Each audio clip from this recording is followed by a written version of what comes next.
Two-Hearted Numbat.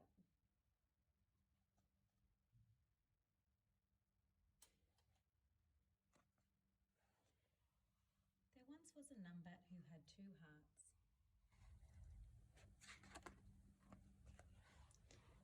Numbat's first heart was a feather, and when he wore it he felt soft and gentle. But Numbat of the feather heart was so kind that he spent all of his time looking after the other Numbats and doing for them things that they should have been doing for themselves, like finding food. Everyone liked Numbat of the feather heart, and no one ever noticed how he tired himself out helping others until he had nothing left for himself.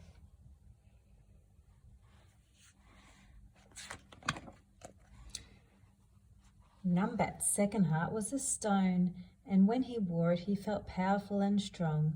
But Numbat of the stone heart was so tough that he refused to have anybody help him.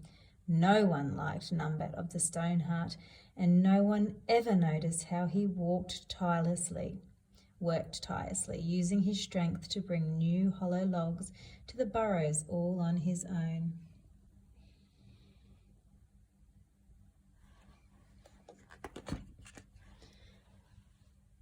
Numbat found it very troublesome to have two hearts. He decided it would be better to have only one. But Numbat didn't know which heart to choose, so he went to see the oldest and wisest of Numbats to ask her for advice. Eldest Numbat flicked her ears, twitched her whiskers, and said, "This is a very difficult problem. I must go to my thinking log and consider it. Come and see me tomorrow in the deep bush, and I will tell you which heart is your true one." The next day, Numbat set forth to the deep bush. He hadn't gone very far when Dingo leapt on the path ahead of him, snapping and snarling.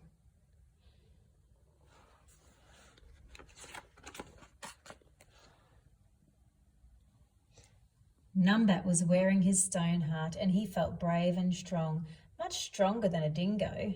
He charged towards, but Dingo knocked him backwards with his paw. Again and again Numbat tried to get past, and again Dingo threw him to the ground.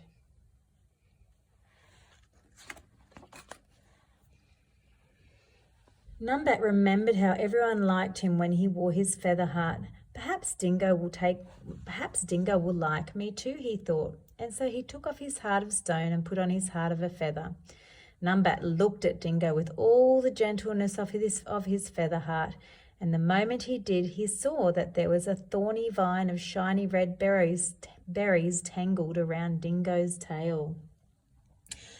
"Poor Dingo," said Numbat, "I see what you were trying to tell me now. You want someone to take the vine away." Dingo whined unhappily, and Numbat darted forward, using his claws to pull the thorny vine from Dingo's tail. Dingo gave Numbat a big lick and bounded off. Numbat scurried on. Numbat came to a river. His feather heart fluttered in fear. "It is such a big river, and I am such a little Numbat. What shall I do?"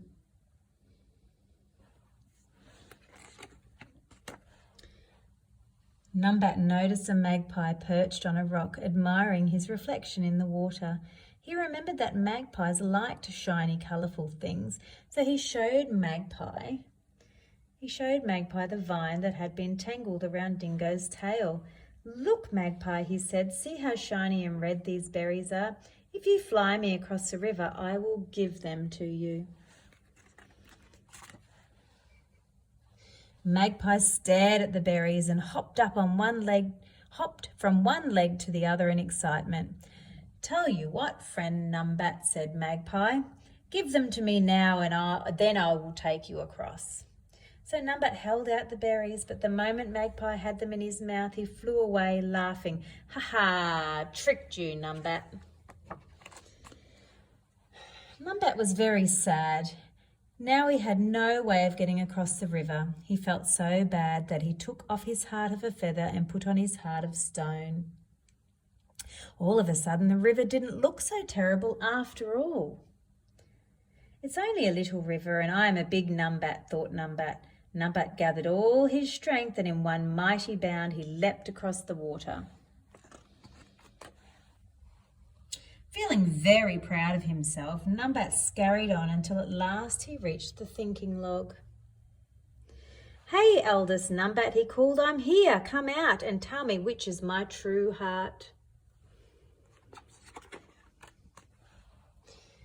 Eldest Numbat stuck her head out of the log. "I don't need to tell you. You already know. Which heart did you use to get here, the feather or the stone?" Numbat was confused. "But I used the feather and the stone." "Stay silly, young Numbat," said eldest Numbat. "Don't you see, without your heart of feather, you would never have seen that Dingo was not an enemy, but a friend who needed help. And without your heart of stone, you would never have known that you were strong enough to cross the river all by yourself. The true heart that you must choose is both of them." Numbat looked at his hearts. Then for the first time he put on his heart of a feather and his heart of stone. The two hearts melted together to make one. A heart that was as strong as stone and as gentle as a feather. Numbat had his true heart at last. Numbat grew to be a great leader, and the young Numbats would gather around to seek his guidance.